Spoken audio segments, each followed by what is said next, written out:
주일에 하나님께 예배하러 오신 여러분 모두 환영합니다.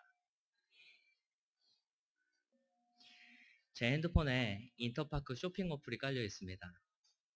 그거 실행하면 한가운데 이벤트, 우리는 지금 이것을 팔고 싶다 하는 이벤트 칸이 나오고 그 위쪽에 이제 카테고리 버튼들이 있습니다. 홈, 베스트, 패션, 도서 쭉쭉 있습니다. 저는 그거 중에서 베스트를 눌러서 봅니다. 베스트를 누르면 신상 정보를 이미 넘겼으니까 30대 남성들이 가장 많이 산 게 무엇인지가 1부터 100까지 쭉 나옵니다. 그럼 이제 그거 봅니다. 뭔가 사려고 이 어플을 킨 게 아닙니다. 그냥 하루에 한 번 이상은 그러는 것 같아요. 그냥 습관 중에 키고 사람들이 뭘 사나, 내 또래 남자들이 뭘 사나 그걸 봅니다. 그런 제 자신을 언젠가 발견하고는 인간이 어딘가에 돈을 되게 쓰고 싶어하는 상태인가 보다 이런 생각하면서 웃었던 적이 있습니다. 딱히 필요한 게 없고 그리고 엄청 부족한 것도 없습니다. 넉넉하다고 말하는 것은 조금 부끄러울지 몰라도 되게 모자란 건 없습니다. 그래서 저는 지금 제 삶이 만족스럽다라고 말할 수 있습니다. 그런데도 불구하고 어느 한 순간에 나도 모르는 제 이런 습관, 뭘 사야겠는지도 모르면서 살 마음도 없으면서 쇼핑 어플을 켜서 보고 있는 나의 습관을 보고 있자니 나의 상태가 무언가 부족하다는 것은 알겠는데 내가 뭐가 부족한지를 모르는 상태에 있는 것 같다. 이런 생각이 들었습니다. 뭔가 부족한데 뭐가 부족한지를 모르겠다. 이거는 비단 쇼핑에 관한 이야기만도 아니고 저만의 이야기만도 아닌 걸 압니다. 우리들 모두가 경험하는 삶에 아주 많이 경험하는 삶의 단면들이 다 그러합니다. 어쩌다가 하루 자유롭게 쓸 시간이 생기면 이 시간 동안 뭐 하지? 뭔가를 하고 싶은데 그걸 찾을 길 없어서 그래 뭐라도 먹어야겠다 생각해서 롯데몰이든 시장이든 시내든 나가서 먹을 것을 찾는데 그 많은 음식점들을 앞에 두고 뭘 먹어야 될지 모르겠다. 그래도 나왔으니 뭐라도 하나 골라야 돼서 하나 싹 순간에 마음에 오는 거 찾아 들어가서 그 많은 메뉴 중에 또 하나를 찾아서 시켜서 입에 넣는 순간 이건 아닌데 그때 또 딴 것도 생각나고 막상 또 그거 2차로 가서 먹으면 그게 끝인가요? 그 다음에 또 딴 게 생각나고 뭔가 부족하다는 것은 알겠는데 그것이 무엇인지 확실하지 않은 그러한 갈급함이 우리 안에 있습니다. 이러한 순간을 경험해봤고 이 감정이 무엇인지 우리가 알고 있다면 오늘 본문에 나오는 니고데모, 예수님을 찾아 나선 니고데모의 감정도 우리는 어느 정도 공감할 수 있을 겁니다. 니고데모라는 인물의 배경을 잠시 말씀드리면 이 사람 되게 한마디로 부족한 거 없고 모자란 거 없는 사람입니다. 값비싼 향유를 대가 없이 그냥 확 낼 정도로 부유한 사람입니다. 사내들인 공의회라고 하는 유대인 지도자 그룹의 멤버입니다. 뿐만 아니라 라비이면서도 그 중에서도 또 율법 교사라 사람들의 존경을 받는 사람입니다. 삼자의 입장에서 보면 부족한 거 하나 없는 나름의 행복한 삶을 살고 있을 만한 그런 사람입니다. 근데 그 사람이 한밤에 예수를 찾아 나섰습니다. 똑똑한 사람이고 명망 있는 사람이니 그럴 만한 이유가 분명히 그에게 있었겠지요. 그런데 오늘 본문에 보면 그게 잘 드러나지가 않습니다. 니고데모의 대사는 너무 짧아서 거기 안에서 뭔가를 캐치하는 건 어렵고 그래도 예수님의 대사가 아주 길어서 그 안에서 짐작해서 니고데모의 갈급함이 무엇인지 우리는 추측할 수 있을 뿐입니다. 그런데 그마저도 이상합니다.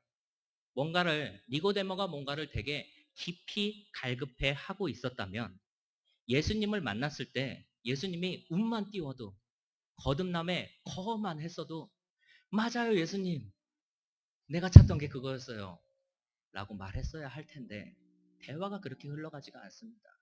예수님이 하시는 말씀을 니고데모가 이해하지 못합니다. 그리고 더 이상한 것은 이해하지 못하는 니고데모를 예수님이 그럴 만하다. 네가 이해 못하는 것이 당연하다라고 말씀하십니다. 이 이상한 대화가 주고받아지는 상황을 깊이 생각해보면 이런 결론에 이르게 됩니다. 밤에 집을 나설 만큼 무언가가 간절했지만 이 갈급함을 무엇으로 채워야 할지 몰랐던 니고데모. 자기 자신에게 무엇이 필요한지 몰랐기 때문에 정말 자신에게 필요한 그것이 예수님의 입을 통해서 전해졌을 때에 그것을 깨달음으로 받게 된 것이 아니라 더욱더 혼란스러운 상황으로 받아들이게 됐다는 겁니다. 무언가를 갈급해하고 있지만 무엇으로 이것을 채울지 모르는 상태. 우리가 잘 아는 바로 그 갈급함을 가지고 니고데모는 한밤에 예수님을 찾아 나선 겁니다. 그런데 분명히 정황은 이 상황은 이러한데 분명히 니고데모는 자신의 갈급함을 모르는 게 분명한데 말이죠. 그런데 말씀을 보니까 니고데모는 자신이 예수님에게 받아야 될 것이 무엇인지 아는 것처럼 말합니다. 2절에 보니까 니고데모가 예수님 만났을 때 니고데모의 인사말이 이렇습니다. 우리가 당신이 누구인지 아나이다. 의사를 찾아가면 진찰을 받으려고 하는 거고 약사를 찾아가면 그 사람에게서 약을 받고 싶은 것이죠. 만약에 한 사람이 부자를 찾아갔다라고 한다면 돈을 빌리고 싶은 마음이 그 안에 있는 거고 가난한 사람을 애써 찾아갔다면 그를 도와줄 의향이 있으니까 거기에 갔겠지요. 니고데모가 예수님이 누구인지 알았다고 하는 것은 내가 예수에게서 받아야 될 것이 무엇인지 자기는 안다. 이렇게 우리는 생각할 수 있습니다. 니고데모가 예수에게 본 것은 표적들입니다. 가난한 자들이 위로받는 거, 병든 사람들이 고침받는 거, 귀신 들린 자에게서 귀신이 떠나는 거. 나는 사내들인 공임원이고 율법 교사고 재산도 이렇게 많고 배운 거 너무나도 많은데 그럼에도 불구하고 내가 행할 수 없는 그것을 예수님에게서 보았습니다. 그래서 예수님을 찾아갔죠. 그것을 받고 싶어서. 그게 자기가 느낀 갈급함의 정체라고 생각한 겁니다. 그런데 그게 아니었습니다. 자기도 모르는 진짜 갈급함의 정체를 예수님은 아셨고 그것을 위하여서 예수님은 거듭남에 관한 운을 떼신 겁니다. 니고데모가 모두가 쉬는 밤중에 예수님을 찾아온 것처럼 우리도 한 주간의 삶을 뒤로하고 남들 다 쉬는 주말에 이곳에 왔습니다. 우리가 와 이곳에 앉아 있는 이유가 무엇입니까? 물어본 거예요.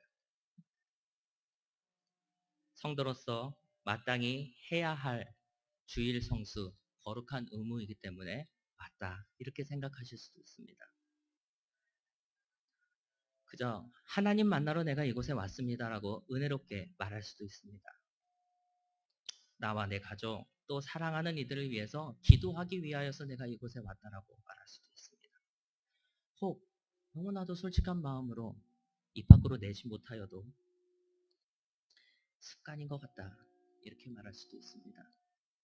혹 더 깊은 우리 마음속에서 이렇게 열심히 교회에 다니고 생활하다 보면 하나님 내 소원 들어주시겠지 라는 그것으로 우리는 이 자리에 와 있을 수도 있습니다. 그런데 좀 이상하지 않습니까?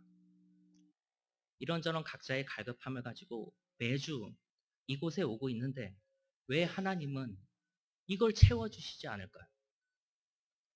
왜 우리는 매주 같은 갈급함을 가지고 이 자리에 오는 걸까요? 점쟁이로 치자면 용악이 그지 없어야 하는데 왜 하나님은 내 마음 그거 하나 맞추시지 못하고 나와 동떨어진 말씀을 주시는 걸까요? 왜 이렇게 못 맞추시는 걸까요? 그래도 우리 믿음의 가닥이 있어서 연륜이 있어서 아니야 하나님이 그러실 리가 없어 라고 생각하면서 우리에게 주신 말씀을 내 삶에 어떻게든 껴 맞추어 가려고 노력하는 그 와중에 잠시 내려놓고 다시 한번 생각해 보시기 바랍니다. 정말 하나님이 모르시는 건가? 아닙니다. 하나님이 모르시는 것이 아니라 우리가 모르는 겁니다. 우리가 경험하고 있는 이 갈급함의 진짜 정체를 알지 못하는 겁니다. 니고데모가 예수님을 안다고 말하면서 내 갈급함의 정체를 아는 것처럼 생각했던 것과 똑같이 우리들도 우리의 갈급함의 정체를 아는 것처럼 이곳에 와서 앉아 있다는 것입니다. 그런 의미에서 우리 앞뒤 옆에 계신 분들과 이렇게 인사했으면 좋겠습니다. 안녕하세요, 니고데모 씨. 처음 뵙겠습니다. 니고데모 씨. 여기 앉아 계신 모든 니고데모 여러분, 예수님이 오늘 우리에게 하시려는 그 말씀 그대로 들으시기 바랍니다. 우리의 갈급함은 우리의 죄로 인함이고 이 갈급함은 오직 거듭남으로밖에 해결할 수 없다고 말씀은 우리에게 오늘 그것을 전하고 있습니다. 다시 대화 속으로 들어갑니다. 니고데모가 자기 갈급함의 정체를 자기 나름대로 알고 있든 말든 간에 예수님은 그에게 반드시 필요한 걸 주셨습니다. 거듭남에 관한 말씀입니다. 그런데 니고데모 그거 이해하지 못합니다. 왜 이해하지 못했을까요? 워낙에 거듭남에 관한 교리가 너무나도 어려워서일까요? 니고데모는 랍비이자 율법 교사입니다. 사람들에게 어떻게 가르쳐야 할지도 알고 내 가르침을 받는 사람이 무슨 생각을 하는지도 압니다. 그 정도 하다 보니까 내 앞에서 말하는 사람이 돌려 말하든 은유적으로 말하든 직설법으로 말하든 그 사람이 무슨 의도를 갖고 있는지 정도는 분명히 파악할 수 있는 능력이 있는 사람일 겁니다. 사람 말 이해하는 것에만큼은 선수급인 그에게 예수님은 네가 거듭나야 하겠다라고 말씀하셨습니다. 거듭남에 해당하는 헬라어 단어는 아노텐이라는 단어입니다. 이 아노텐은 문맥에 따라서 두 가지 의미로 사용됩니다. 문맥을 보고 그 단어의 뜻을 맞춰야 되는 거예요. 아노텐의 뜻은 첫 번째로 위로부터라는 뜻 하나랑 처음부터, 시간을 되돌려서 처음부터라는 뜻이 있습니다. 예수님이 니고데모에게 아노텐이라는 단어를 사용했을 때 니고데모는 그 단어가 둘 중 어떠한 뜻에 해당하는지를 판단해야 됐습니다. 니고데모는 적당히 예수님의 말씀을 은유적으로, 시적으로 대충 때려 맞추고 싶지 않았습니다. 그래서 자신이 지금까지 갈고 닦은 모든 학문들을 동원해서 그것이 어떠한 뜻인지를 파악하려고 했겠죠. 랍비이자 율법 교사로서 확신하기로 어떠한 사람도 위로부터, 하늘로부터 난 자라는 없습니다. 인간은 다 땅에서 태어난 존재입니다. 그렇기 때문에 니고데모가 할 수 있었던 최대한의 해석은 사람이, 태어난 한 사람이 그래도 처음 상태로 돌아가는 거. 처음 상태로 돌아가는 거 그것만큼 그 정도가 니고데모의 최대한의 해석이었던 겁니다. 그래서 예수님에게 이렇게 말합니다. 어떻게 늙은 사람이 두 번째 모태에서 날 수 있겠습니까? 예수님은 그거 들으시고 니고데모를 책망하십니다. 네가 율법 교사이면서 사람들에게 그러한 말씀을 그렇게 가르쳤으면서도 잠언에 기록하고 있는 하늘로부터 난 자가 인자여야 한다는 그 말을 읽지 못하였느냐라고 하시며 책망하신 겁니다. 니고데모의 문제는 바로 이것입니다. 자신의 세계 안에서 자신의 언어와 경험만으로 예수님의 말씀을 이해하려고 했다는 겁니다. 이것을 니고데모만 했느냐? 우리도 하고 있습니다. 우리도 우리의 언어와 생각으로 하나님의 뜻을 섣불리 판단하는 잘못들을 종종 행하고 있습니다. 예수님이 들어도 듣지 못한다 말씀하신 이유가 이것입니다. 우리의 관심은 세상 속에 있습니다. 교회 안에 있고 신앙을 가지고 있더라도 이 테두리 안에서 바깥 세상을 바라보고 있는 것과 같습니다. 이 세상에서 어떻게 성공해야 할지 그 비결에 목말라 합니다. 세상에 괴로운 일이 너무 많아서 좀 더 기쁜 일이 많았으면 좋겠다는 소박한 바람이 우리의 궁극적인 것이라고 생각해 버립니다. 사람들과 갈등이 너무 잦아서 그것이 나를 너무나도 괴롭게 하니까 덕을 쌓고 선을 베풀어서 이웃과 갈등을 좀 덜하고 사는 것, 정말 소박하지만 이것조차도 이루기 어려운 것이라 결국에 우리는 이 정도만 돼도 행복하겠다라고 생각하면서 산다는 겁니다. 그런데 바로 이것들을 우리를 구원하여 주시겠다, 내가 너와 함께 하겠다라고 하는 하나님의 뜻을 이것으로 삼아버립니다. 구원만이 아닙니다. 이 성경책에 써있는 평화와 영생과 복과 축복, 은혜들을 우리가 잘 아는 것들로, 세상의 언어와 세상의 가치들로 바꾸어서 그것이구나 라고 깨달아 버립니다. 우리 마음에 한번 물어보고 내 과거를 한번 돌아보십시오. 죄를 사하여 주셨다는 말씀과 내가 내 길을 형통하게 하시겠다라는 이 두 말씀 중에서 어떤 것이 우리의 마음의 모양과 더 닮아서 나를 위로해 줬는지 한번 되돌아보시기 바랍니다.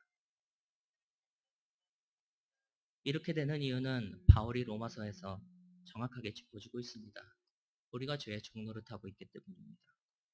그냥 시키는 거 하는, 죄가 시키는 거에서 어쩔 수 없이 잘못된 행위를 하는 그런 피동적인 수준의 종이 아니라 충복이라서 죄가 기뻐할 만한 일을 알아서 찾아서 알아서 해다 바치는 수준의 죄의 종노릇하고 있는 것이 우리의 모습이기 때문입니다.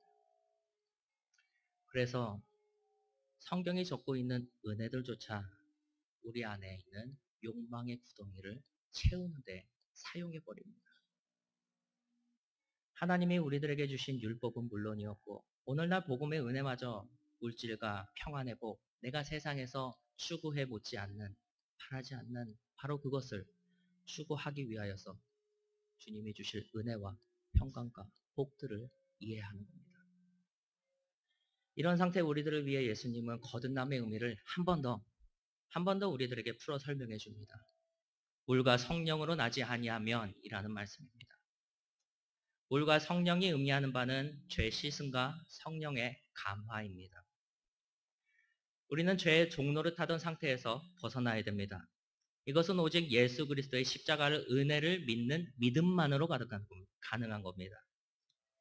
그런데 이 믿음은 어떻게 우리에게 오는 걸까요? 내가 오늘부터 내가 그거 믿기로 하겠어 라고 결정해버리면 생기는 신뢰, 그것이 믿음이 아닙니다. 예수님의 약속에 따라 우리에게 보내심을 받은 성령의 내주하심, 그 성령의 인도하심을 통해 우리 안에 부어지는 능력으로서의 믿음이 예수 그리스도의 속죄의 은혜를 우리의 은혜로 받아들이게 합니다. 그러므로 바르게 이해하고 잘 아는 것, 그것이 궁극적인 것이 아닙니다.